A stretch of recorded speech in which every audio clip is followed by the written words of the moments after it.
Hi friends, first of all, welcome to our YouTube channel खबड़ी in education.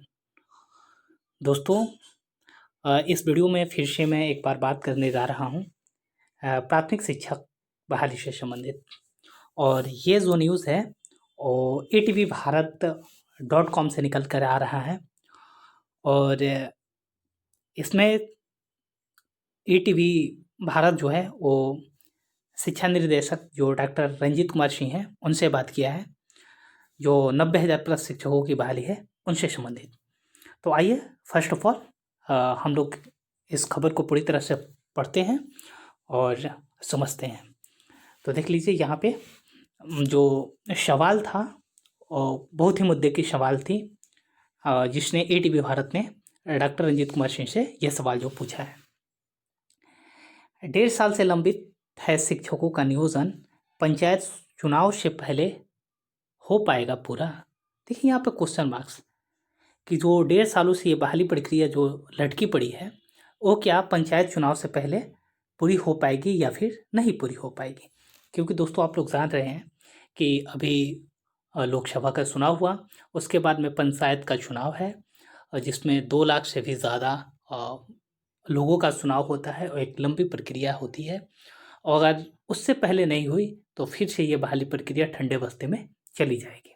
तो अभ्यर्थियों को कहीं ना कहीं इसका दर्द सता रहा है और ATV भारत ने इसी सवाल को पूछने का काम किया है। तो देखिए आगे है कि बिहार में 90,000 प्राथमिक शिक्षकों का नियोजन का मामला ठंडे बस्ते में पड़ा हुआ है। कोर्ट में मामला पेंडिंग होने की वजह से नियोजन में तेजी नहीं आ पाई है।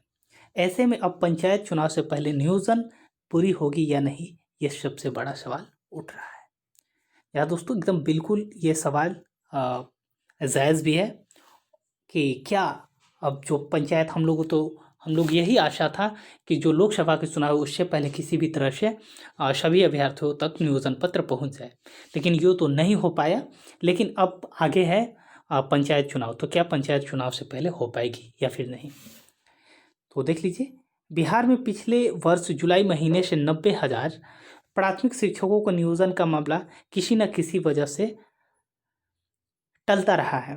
अब बिहार चुनाव के बाद शिक्षक अभ्यर्थी पशुपेश में है कि अगर और भी ज़्यादा देरी हुई तो अगले साल की शुरुआत में बिहार में होने वाले पंचायत चुनाव के कारण नियोजन एक बार फिर से लटक सकता है। ATV भारत ने लगातार इस मामले को लेकर विभाग से सवाल करता रहा है। जी दोस्तों, इसके लिए ATV भारत को हमें साधुवाद देना चाहिए, क्योंकि हर एक समय डॉक्टर रंजीत कुमार से अखबार के माध्यम से हो या फिर TV न्यूज़ के माध्यम से हो, ATV भारत उनसे सवाल करता आया है। आगे है कि बिहार में विधानसभा चुनाव संपन्न होने के बाद अब अगले साल होने वाले पंचायती चुनाव की तैयारी शुरू होगी। पिछली बार बिहार में 2016 में पंचायत चुनाव हुए थे और अब 2021 में करीब 2.5 लाख पदों के लिए चुनाव होंगे। इस समय 2.5 लाख पदों पर पंचायत चुनाव की प्रक्रिया काफ़ी पहले से शुरू हो जाती है और शायद यही वजह है कि प्राथमिक शिक्षा निर्देशक नियोजन में आवेदन करने वाले अभ्यर्थी काफ़ी परेशान हैं।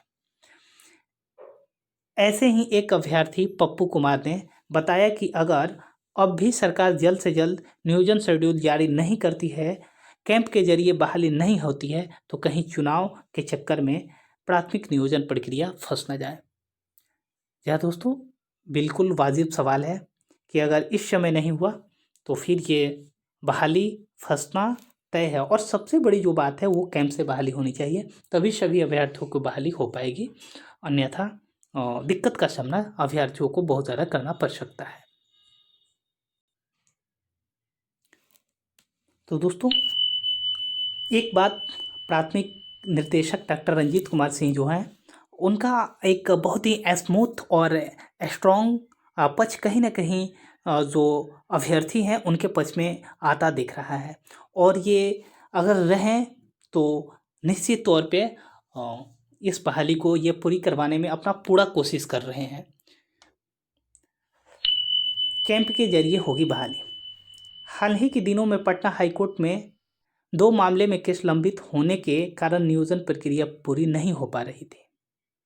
इसी बीच बिहार विधानसभा चुनाव के कारण मामला ठंडे बस्ते में चला गया था।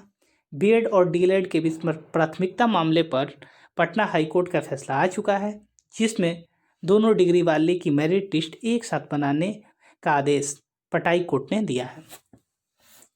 आप लोग जान रहे हैं कि जो डीएलएड प्राथमिकता केस था उसका जो लेटर था 17/12 को उसे रद्द कर दिया गया है और अब बीएड डीएलएड बराबर हो गए हैं। प्राथमिक शिक्षा निदेशक की तरफ से कहा जा रहा है कि बहुत जल्द नियोजन प्रक्रिया शुरू होगी और कैंप के जरिए बहाली होगी। दोस्तों यहाँ पे ध्यान दीजिएगा आप लोग, साफ साफ हर वक्तव्य में रंजीत कुमार सर ये कह रहे हैं कि हम जो बहाली लेंगे वो एक कैंप के माध्यम से लेंगे। अब आगे है कि 28 नवंबर तक जारी होगी final merit list. ETV Bharat से बातचीत में प्राथमिक शिक्षा निदेशक डॉक्टर रंजीत कुमार सिंह ने कहा कि 28 नवंबर तक सभी नियोजनों को फाइनल मेरिट लिस्ट जारी करने को कहा गया है। दिसंबर में कैंप के जरिए नियोजन का शेड्यूल जारी होगा। तो दोस्तों अब हमें इंतज़ार करना होगा 28 नवंबर तक, और उसके बाद में जब पूरे मेरिट लिस्ट आ जाएंगे हर पंचायत, हर ब्लॉक और हर ज़िले का, तो उसके बाद में जो दिसंबर माह में अगर सब कुछ ठीक रहा तो दिसंबर माह में इसका शेड्यूल नियोजन का जारी हो जाएगा। और जैसे ही नियोजन का शेड्यूल जारी होगा ये अभ्यर्थियों के लिए एक बहुत बड़ा सपना पूरा होने वाला है। बशर्ते कि दोस्तों अभी जैसा कि देख लीजिए हमारी जो बहाली है, ये प्राथमिक शिक्षक जो बहाली है वो कुछ चंद अभ्यर्थियों की वजह से फिर से फंसती हुई देख रही है। और ये वही अभ्यर्थी हैं जो चंदा चोर हैं, जिनको चंदा के भरोसे बैठे रहते हैं, चंदा के नाम पे कमाई करते हैं, और ये 2011 के पास आउट हैं। तो दोस्तों जब ये 2011 के पास आउट होने के बावजूद भी इनको अभी तक नहीं हो पाया है, इनका मेरिट लिस्ट भी अगर आप दीजिएगा तो बिलो देन 50% से भी कम है। और ये जानते हैं कि मेरा होगा कि नहीं होगा, इनको अपने आप पे भी भरोसा नहीं है। लेकिन दोस्तों अगर देखा जाए तो कुल 27 लाख अभ्यर्थियों ने इस फॉर्म को भरा है, और एक अभ्यर्थी तो 100-200 से फॉर्म ज़्यादा भरा नहीं है। अगर उसमें 50 से भी अगर आप डिवाइड कीजिएगा तो कुल मिलाकर 57,000 अभ्यर्थी हैं, और हमारी जो बहाली है वो 94,000 है। तो कहीं ना कहीं अभ्यर्थियों की संख्या कम ही हो जा रही है, ज़्यादा नहीं हो रही है। और कैंप लगा के बहाली होती है तो सारे अभ्यर्थियों को होना है। यहाँ तक कि मैं आश्वासन देना चाहता हूँ कि जो 50% से भी बिलो देन हैं उनका भी इस बहाली में होने वाला है, बशर्ते कि वो बहाली करवाना चाहें तब। लेकिन 2011 वाले जो अभ्यर्थी हैं वो बड़े घराने से बिलोंग करते हैं, 2011 में ही पास आउट हैं, फिर भी उनको नहीं मिला हुआ है ज्वाइनिंग लेटर, लेकिन वो बहाली को फंसाना चाहते हैं, अभ्यर्थियों से पैसा ठगना चाहते हैं, और वो अपना मौज मस्ती करना चाहते हैं। तो किसी भी तरह से दोस्तों उनको रोकना बेहद ज़्यादा ज़रूरी है इस बहाली को बचाने के लिए। तो पीटीसी जो केस है, डेट पीटीसी केस, उसको रोकना बहुत ज़्यादा ज़रूरी है अगर आप ज्वाइनिंग चाहते हैं तो दोस्तों यही थी न्यूज़ जो बहुत ही महत्वपूर्ण थी प्राथमिक शिक्षा को लेकर, प्राथमिक शिक्षक बहाली को लेकर। तो दोस्तों अगर पहली बार इस चैनल को विजिट कर रहे हैं तो प्लीज़ इस चैनल को सब्सक्राइब करके बेल आइकन दबा लें, ताकि इस प्रकार का कोई भी नोटिफिकेशन हो तो सबसे पहले आपको मिले। साथ ही साथ अगर ये वीडियो अच्छा लगा हो तो प्लीज़ इस वीडियो को लाइक और शेयर करना बिल्कुल ना भूलें। थैंक यू, धन्यवाद।